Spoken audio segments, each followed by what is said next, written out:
you know, you go out there, there's a million books on how to improve ourselves in fitness, in our mental performance, in our careers. And the trouble is, I mean, often those books do contain good practical advice, but they're often seen as almost by the people who buy them as a sort of silver bullet. You know, this is gonna, I buy this book on fitness. I've got, Ben Greenfield's big book there behind me on fitness. You're probably familiar with it. Nice. And I'm sure there's people who buy that and think, right, that I'll just do that and that will solve my problems. Well, and there's people who buy David Goggins' book and think they're going to be super resilient. Um, and the reality is this, that personality isn't scalable. Um, what works for one person may not work for another. And what the big problem with all of these books, despite having some good content, is the problem of survivorship bias, which is this idea of the person who writes that book and sells that book has an amazing story to tell, usually. They have applied these principles and it's worked for them. But what you don't see is the 99% of people who've tried something very similar and it hasn't worked anything like as well, because they don't get to write the book. And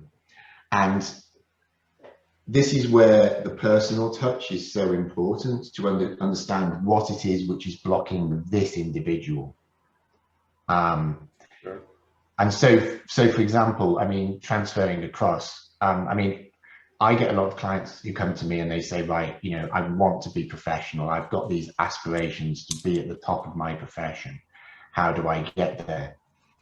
And I used to sort of, for example, if I knew they had a bad diet, I used to sort of point them in the direction of some articles, because it's something I pay a lot of attention to myself. But these days, my advice is really simple, and it will just be go and speak to yourself, or somebody with proper understanding of nutrition and personalized understanding of nutrition.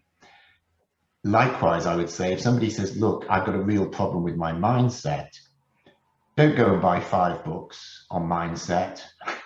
Go and speak to one person and let them understand what's really going on in your life. And what we will often identify are historical patterns, neural pathways. For example, somebody with a blockages to sleep, I get people who've come to me with sleep problems and they've done all of the good things you're supposed to do. They're not drinking caffeine in the evening. They're not drinking alcohol. They're turning off their screens. They're doing all of that stuff. But what we often find is that the subconscious in this person, there's been something in this person's past where the subconscious, when they go to bed, is telling them it's not safe to sleep. And that sounds kind of crazy, but that's the way our subconscious mind works. It tries to keep us safe, but it can be badly wired.